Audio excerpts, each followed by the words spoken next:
I'm Roy. I'm Alex. And together, we are Spicy Fruit. And you are watching Character Media. Oh, yeah.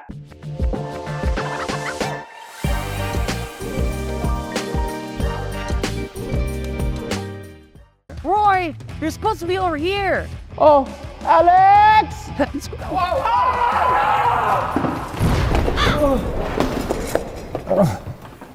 What are we talking about? Just to kind of start out, many of your fans have said that you guys were literally their childhood and that they've been able to grow up watching you. And with that, have you guys ever felt any pressure being role models for so many? We didn't really realize it at first because we were just having like so much fun doing what we were doing until we realized, people that come up to us and like in public, like, oh, wow, we have fans, and maybe, they just enjoy us being ourselves. And we started YouTube, and at the beginning it was just a storage space for us to put videos. We didn't realize that people could watch it. We thought we had to send the video to friends and family to watch, and then hundreds of people started watching, and thousands, and then hundreds of thousands, and millions, and we were like, wait, how is this happening? And then we just unknowingly became role models. Mm-hmm.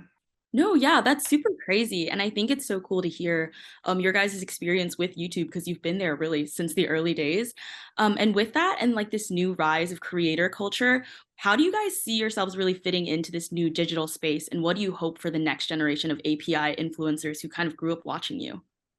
Well, we've been in it for a long time, and at this point, we feel like we're uncles to a lot of these new generational people. So I feel like we kind of pioneered the way. So we're just here to help and just guide everyone who looking to be inspired and need guidance, especially the new API generation. When we started YouTube, we didn't really see people like us on like anything, like TV, like maybe there was like a token Asian guy or something in like a TV show. So unknowingly, we luckily became that for other people. We just were like, hey, we don't see us on there. Let's get on there. And then a billion views later, we became the people that that API could look up to and be like, oh, there's us. Yeah, and being Filipino, I don't know, just feel more. I embrace being Filipino a lot more, and hopefully we can enable Filipinos to embrace their Filipino-ness. And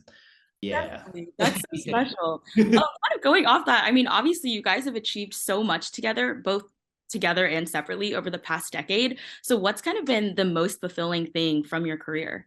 Recently getting back together. Yeah, it's pretty full awesome. Circle. We started together, and then we did our own thing for a little bit, but we realized it's just better together. We started together, let's end together. So we're going to do this as long as we can.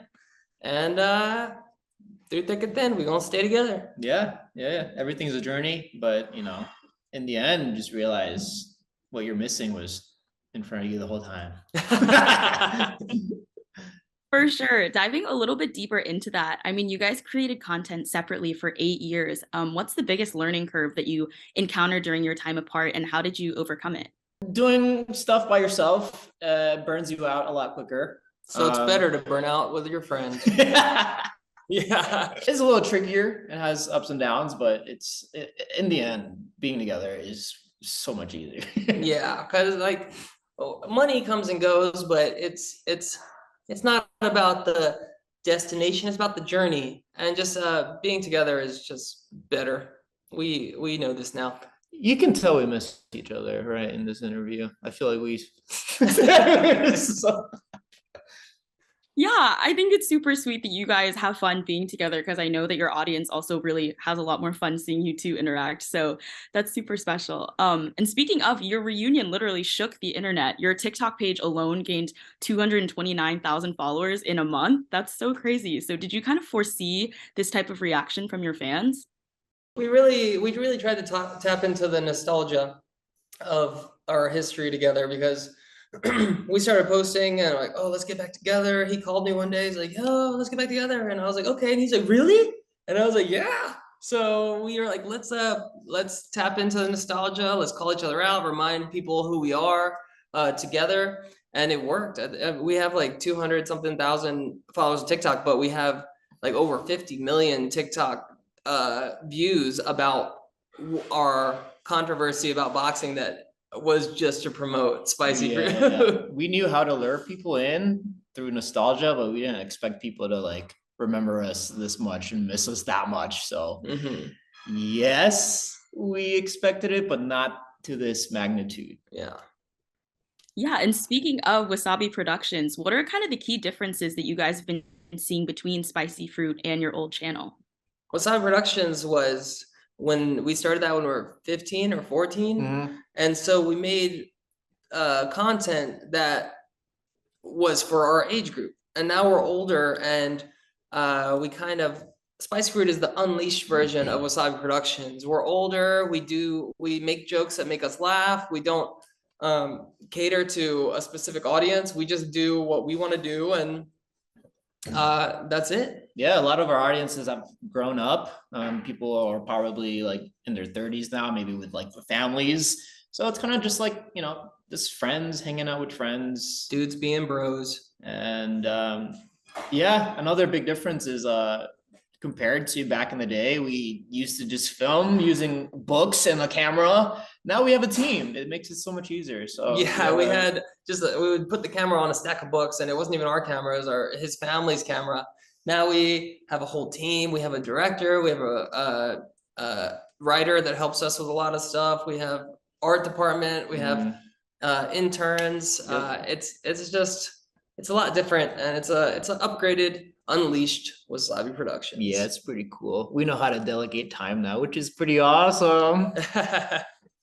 Yeah, I mean, it's insane to see how much you guys have grown over the past decade. So yeah, lastly, I mean, VidCon Anaheim is happening, and we heard you'll both be there in support of your new channel. So why are you attending the show, and what really makes VidCon so special?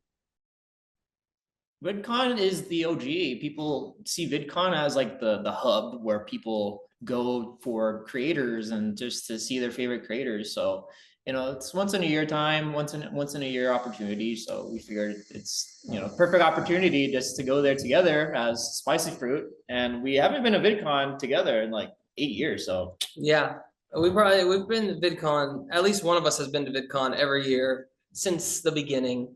And VidCon, there's nothing like VidCon. There's things like, there's other smaller get-togethers where fans can meet the creators, and the creators can meet the fans. But I think VidCon's the OG, the biggest one, and it's the best way for us to meet fans. We have a meet and greet. We have a panel. We have an hour thing together on stage. So we're excited to see people for the first time after we got back together.